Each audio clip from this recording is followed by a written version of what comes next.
Vamos começar esse vídeo com uma pergunta. Você tá gostando do governo que você tá tendo hoje em dia? Você tá gostando das políticas que o governo Lula tá tendo? Você tá gostando de pagar mais imposto? Eu acredito que não. E seja você de esquerda ou de direita, tá todo mundo ficando indignado de como o Lula tá lidando com o país. E pois é, essa indignação ficou tão grande que agora a gente tem uma suposta bomba dentro de Brasília, tá, gente? Uma bomba que poderia ser explodida no ministério do Lula. E o negócio ficou tão sinistro, mas tão sinistro, que acabou entrando a polícia militar no meio dessa história e aí só virou bagunça, tá? E enquanto o governo Lula tá tendo que lidar com essa bomba em Brasília, a gente também tem o PL, que achou assim a veia para atacar o governo Lula, e o governo Lula praticamente ficar caladinho, chegando ao ponto de até jornal que é de esquerda, que apoia o governo Lula, tá defendendo o PL. Bora lá entender então? Porque hoje estamos cheios de assunto, inclusive o pedido de prisão para o filho do Bolsonaro, tá? E assim, a história tá estrondosa e tá dando muito auê na internet. Então vamos entender tudo isso hoje aqui. Já deixa o like, já compartilha, se inscreva e bora lá para as nossas matérias. Pessoal, tá rolando um vídeo ontem e hoje nas redes sociais de uma suposta bomba no Ministério do Desenvolvimento do governo Lula, tá? E seria um ataque feito então aos ministérios. Mas era manifestante bolsonarista que estava fazendo isso? Era o pessoal da esquerda que estava fazendo isso? Não, gente, muito pelo contrário. Quem estava lá ameaçando tacar uma bomba no ministério, na verdade, era uma família, onde se tinha uma criança, estava a esposa do cara, e um cara que a gente via que era claramente um cidadão qualquer brasileiro, tá? Que estava literalmente na frente do ministério cobrando seus direitos.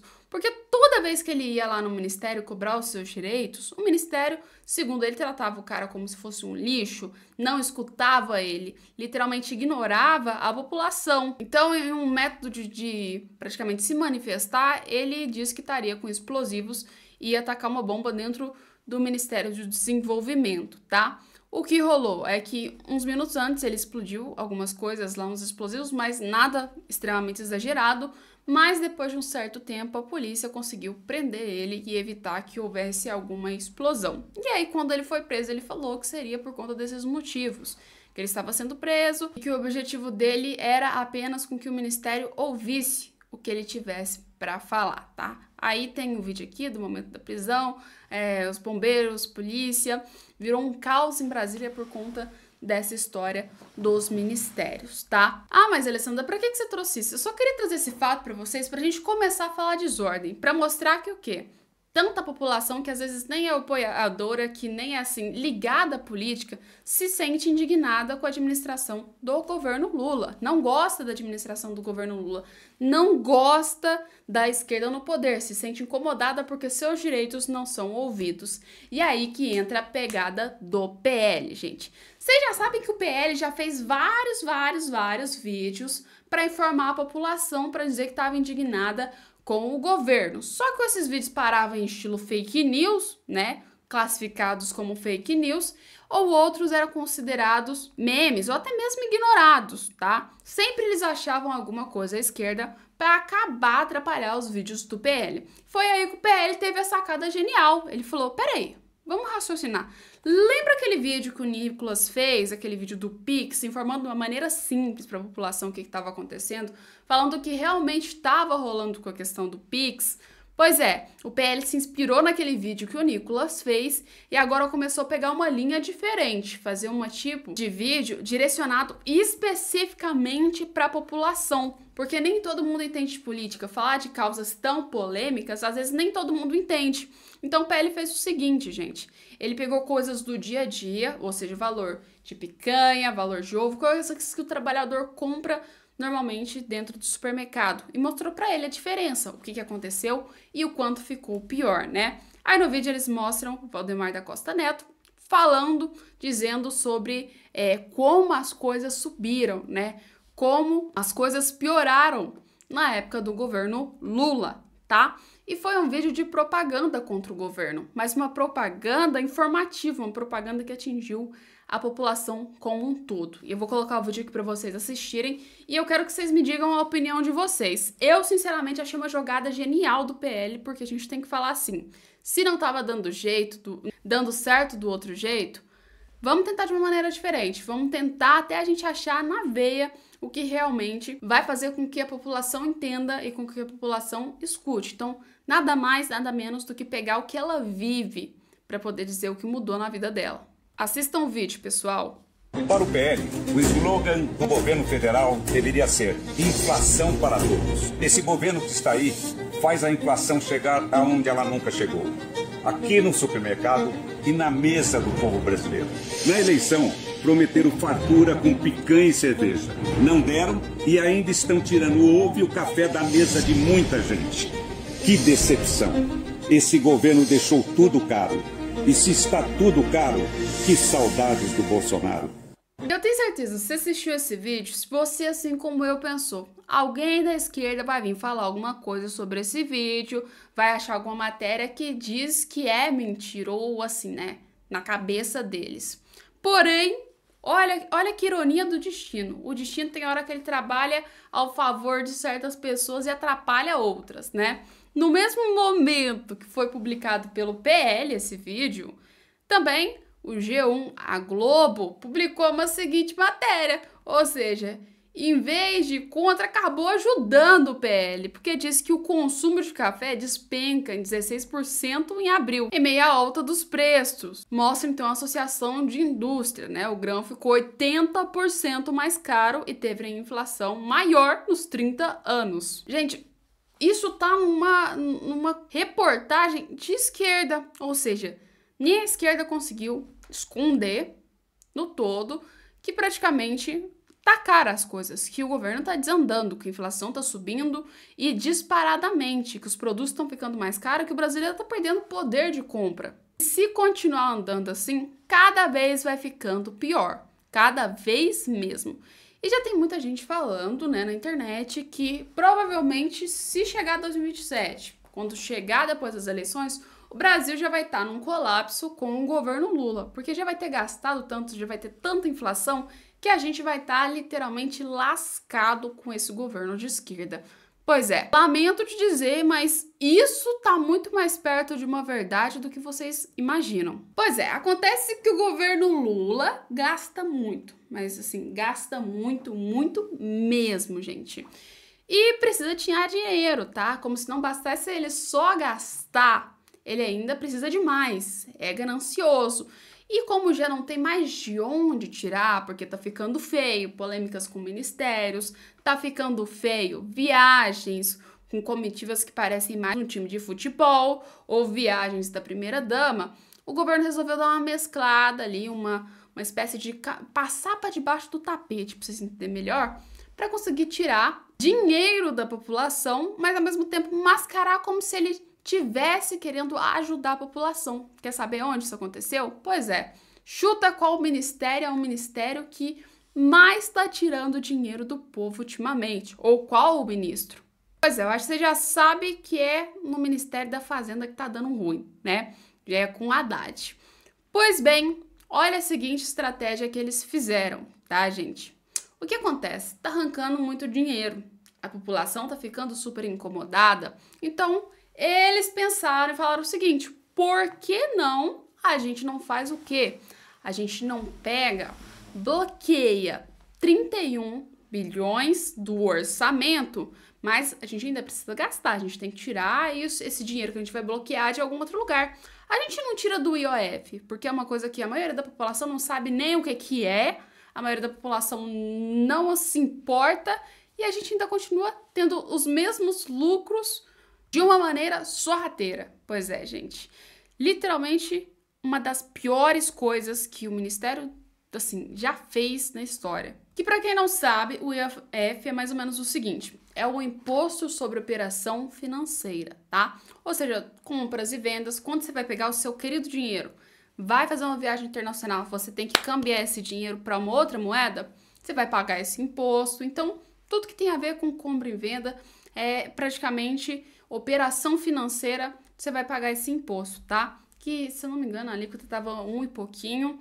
Só que, de repente, depois do que o Haddad fez para subir, sairia para 3,38. Então, assim, pensa, um negócio que estava muito baixo, de repente, pula para, assim, quase mais de 2% subindo. E, assim, não sei qual a cabeça do Ministério, que eles acharam que todo mundo ia acordar falando, nossa, que maravilha, olha que beleza, ó, subiu o imposto. Ninguém liga, deixa subir, o mercado, principalmente, ia olhar aquilo e falar, nossa, que maravilha, coisa linda, olha o Haddad fazendo as medidas dele. Praticamente não ia dar certo isso. O que acontece? Subiu esse imposto e agora o pessoal vai pagar muito mais caro. Tanto para quem quiser abrir holding, quiser passar o patrimônio praticamente offshore, né? Que eles chamam offshore quando é uma empresa internacional, praticamente vai pagar mais imposto na hora de cambiar esse dinheiro. Gente que vai praticamente fazer uma viagem vai pagar mais imposto e até operações dentro do país vai ter que pagar mais imposto. Então, resumindo, mais imposto ainda. E quem se lasca com isso tudo é o mercado. Aí se o mercado se lasca, o mercado aumenta os preços e aí vai desandando tudo por completo. E sem contar que parabéns, conseguiram fazer o que todo mundo estava pensando. Imagina você ser um querido investidor de um outro país, por exemplo, Argentina, vamos lá, Bolívia, Chile. Você praticamente vem ver que no Brasil não tem segurança sobre taxas, não tem conversas, porque, aliás, foi feito, né, essa medida toda para subir o imposto do IOF e em momento algum a Haddad falou com o presidente do Banco Central. Em momento algum, foi tipo assim, sentaram ali, tomaram a decisão e falou, vamos assinar aqui, tudo bem. Como se assinar uma coisa, estando errado, não tivesse consequência nenhuma. Como se fosse só um trabalho errado de faculdade. Assinou, errou, apagou, faz de novo. Não é assim que funciona. Acontece que isso vai afastar muito investidor, mas muito investidor de fora que vai olhar o Brasil e falar assim, pô, qual que é o sentido? Por que eu vou investir ali? Aliás, até mesmo para a própria pessoa, o próprio brasileiro, né? Que um dia você dorme, você acorda, tá aqui 3,38, a do outro tá 3,50, depois tá 4, aí tá 5, aí tá 10, você não tem estabilidade sobre o que tá acontecendo? Como assim? Não tem lógica isso, literalmente. Mostra que o governo tá completamente perdido. O governo não sabe o que ele tá fazendo. Não, e muito pior. Cadê a harmonia entre conversar, entre todo mundo discutir junto para não fazer nada de errado? Não tem também dentro do governo Lula, né? Tá cada um por si, cada ministério por si, cada órgão por si, cada coisa por si. Literalmente, parece que não tem um mínimo de diálogo entre eles. É tanto que tudo que eles fazem dá errado. Mas vamos lá. A pressão foi grande porque a mídia e também deputados, representantes políticos falaram muito sobre isso e jornalistas também. Inclusive, a Maria Helena, que foi candidata à prefeitura de São Paulo, criticou muito a Haddad, uma por não ter conversado com o presidente do Banco Central e outra também por ter, de certa forma, aumentado o imposto que é tão importante. E a pressão foi feia, a pressão foi grande, ao ponto de que o Haddad teve que voltar atrás no que ele tinha falado, gente. O Haddad literalmente falou, ó, vamos ter que voltar atrás nisso aí. O governo Lula, na verdade, fez uma reunião de emergência, de tanto que foi grave a situação, e falou, ó, vamos dar uma maneirada aí, acho que a gente deu uma exagerada um pouquinho nessa situação, tá ficando feio, não adiantou nada, a gente tentou literalmente pegar e ali dar um bloqueio no orçamento para dizer que tá tudo bem, que a gente tá querendo cortar gás, que a gente é um governo do bem, um governo paz e amor.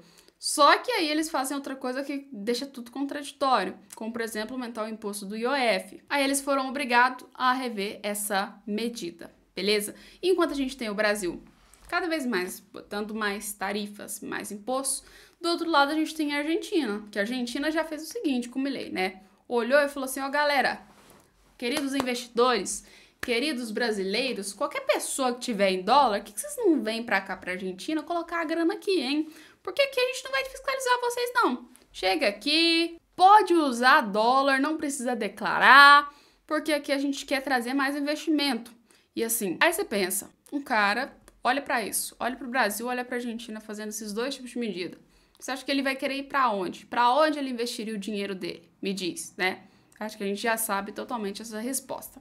Mas bora lá falar de outro assunto que tá rolando e dando muito conflito dentro do Brasil, né? Não só no Brasil, vamos falar assim, como também nos Estados Unidos. Há uns 2, 3 dias, se não me engano, a gente teve a resposta dos Estados Unidos pelo Marco Rubio, que é o secretário do governo norte-americano, do governo Trump, onde ele literalmente virou e falou assim, olha, a gente tá sim planejando colocar sanções contra o Alexandre de Moraes, tá? E aí ele fala que se compara a uma lei americana onde pode pegar e punir estrangeiros por praticamente cometer corrupção ou então, né, violar direitos humanos ou violar a liberdade, né? E o que rolou? Fez isso, sim, isso aconteceu.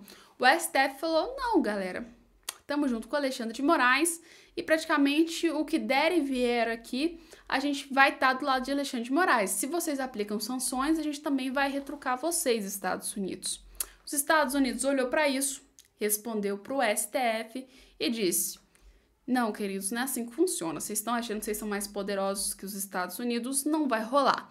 E disse que provavelmente pode aplicar sanções a quem também, né, esteja defendendo e aliando-se a opor a decisão dos Estados Unidos. Falou assim, olha, vocês têm escritórios de advocacia no nome das esposas, vocês têm praticamente contas aqui também. Se vocês estiverem juntos, vocês também vão ser, né, a gente vai fiscalizar isso também, né, vai bloquear os escritórios, vocês vão poder mais pegar clientes americanos, a gente vai fiscalizar quem vai ser seus clientes, né? Ou seja, ninguém quer praticamente ser fiscalizado pelos Estados Unidos. Significa que isso é uma sanção das brabas, ou seja, daquelas bem pesadas mesmo que vai dar um impacto muito grande.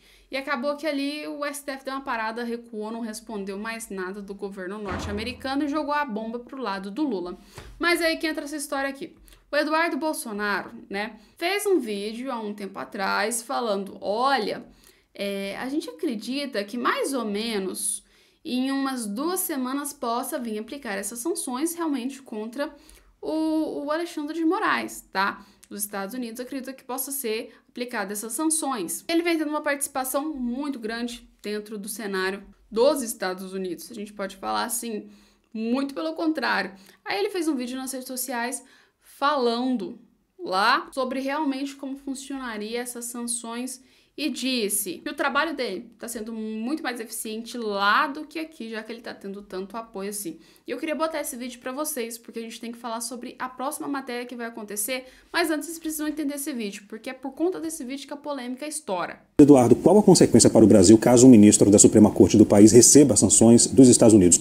O deputado Chico Alencar acabou de expressar a sua ignorância quando ele diz que o Alexandre de Moraes vai ter bens bloqueados e o visto perdido. Não é apenas isso. Alexandre de Moraes não vai sequer poder fazer uma comprinha na Magazine Luiza ou uma blusinha da Shein, porque o pagamento disso daí é feito através de cartões de crédito de bandeira, principalmente norte-americana, como a Mastercard, Visa ou American Express. Ele vai ser impedido de abrir contas em banco. E qualquer pessoa que se relacione com Alexandre de Moraes também ficará à mercê de receber essas mesmas punições. Então não é algo tão simples assim. E além disso, como matérias dos jornais já dão conta, né, outras pessoas estão em análise, como por exemplo a esposa dele, que ficou milionária com um escritório de advocacia após o ministro Alexandre de Moraes se tornar membro da Suprema Corte Nacional. Então tudo isso daí está no meio desse jogo. Os Estados Unidos não estão apenas sancionando Alexandre de Moraes, eles estão sancionando e vão ficar observando para ver a reação das autoridades. Então o meu conselho a todas as autoridades de Brasília é: não se metam. Essa é uma guerra particular do Alexandre de Moraes. Ele matou Clesão, ele está puxando as fileiras para condenar uma pessoa que escreveu Perdeu o Mané de Batom a 14 anos de cadeia, né? Eu sou o cara que ataca as instituições. Que estou defendendo a soltura de Iracina Gás, tratada como terrorista, condenada a 14 anos de cadeia, porque estava, né, foi flagrada dentro dos prédios da Praça dos Três Poderes no 8 de janeiro. É sério isso mesmo? Eu sou o cara que está defendendo uma ditadura, porque eu quero a soltura de Daniel Silveira, preso há mais de 8 anos de cadeia, porque fez um vídeo falando palavras feias para a Suprema Corte. O meu trabalho aqui é resgatar a democracia brasileira. E eu tenho certeza, Chico, que o meu eleitor me apoia aqui maciçamente. Eu sou muito mais importante hoje do que um deputado federal no Brasil, porque no Brasil não existem mais instrumentos para lutar contra essa ditadura. Está ocorrendo um jogo de cartas marcadas, onde eles vão condenar Jair Bolsonaro, não porque ele é criminoso, porque eles sabem que não é. O inquérito da fake news está aberto desde 2019, não encontra um fio de cabelo contra meu pai. Está inelegível porque se encontrou com o embaixador. porque ele fez um discurso do carro de som sem dinheiro público e, portanto, é necessário, nesse momento, esses remédios diplomáticos, essas sanções contra o Alexandre de Moraes e todos os quadrilheiros que estejam junto com eles nessa cruzada contra os direitos humanos. Para que a gente não chegue amanhã e sofra sanções ainda piores, aí sim para o povo brasileiro inteiro. Né? Porque muitos tentam, para finalizar, muitos tentam confundir, falando que eu estou trabalhando aqui para ter sanções contra os brasileiros. Negativo. Eu quero sancionar Alexandre de Moraes, que é o maior violador de direitos humanos que a minha geração já viu no Brasil. Nesse vídeo que vocês viram, o Eduardo Bolsonaro literalmente jogou a narrativa de que o Alexandre de Moraes estaria cometendo, né, atentados contra os direitos aqui. Beleza. Aí a gente viu o vídeo, analisou o vídeo e viu que sanções contra os Estados Unidos realmente colocam pressões. Mas aconteceu uma coisa curiosa depois que esse vídeo foi publicado e depois das sanções. Pois é, os Estados Unidos impediu, né, a entrada de juízes cubanos. E o Eduardo Bolsonaro viu uma relação certa com o Brasil, como se fosse uma indireta para o Brasil. Que em Cuba ocorreu várias coisas também pela corte, que eram consideradas, às vezes, não legais, ou então eram apoiadas pelos Estados Unidos. Então, em resposta a isso, né, os Estados Unidos colocou sanções contra Cuba, ou seja, os próprios juízes não puderam entrar nos Estados Unidos. E o Eduardo Bolsonaro viu essa relação. Beleza. Acontece que isso aí tá incomodando aqui no Brasil, tá incomodando muito, não só também, como vocês já sabem, o foco principal dessa história, como também o PT, que tá se sentindo super incomodado com isso, que tá dizendo que o Eduardo Bolsonaro tá lá nos Estados Unidos, tá fazendo um complô para conseguir acabar com a democracia dentro do Brasil, lá nos Estados Unidos. E falou assim, ó, galera, o que vocês acham da gente organizar para pedir a prisão preventiva do Eduardo Bolsonaro, ou seja, o líder do PT na Câmara, ou seja, a liderança do PT, tá? Os líderes do PT, eles estão aí articulando para ter uma prisão pro Eduardo Bolsonaro por conta disso. E a matéria põe aqui, ó, deputado é acusado de conspirar contra a STF e articular sanções internacionais contra Alexandre de Moraes durante alto exílio nos Estados Unidos, tá? Então, por essa razão, o PT tá pedindo a prisão do Eduardo Bolsonaro. Vai rolar? Acredito que não, né? Uma, porque os Estados Unidos não vai prender ele lá e muito menos vai entregar ele pro Brasil. E outra também porque num momento conturbado, igual a gente tá vivendo, com Bolsonaro quase sendo preso, prender o filho dele agora é uma loucura. É pedir para dar problema. Não vai acontecer isso aí também. Eu acredito com total, absoluta certeza, tá? Mas e você? O que você acredita? Você acha que isso vai acontecer ou não?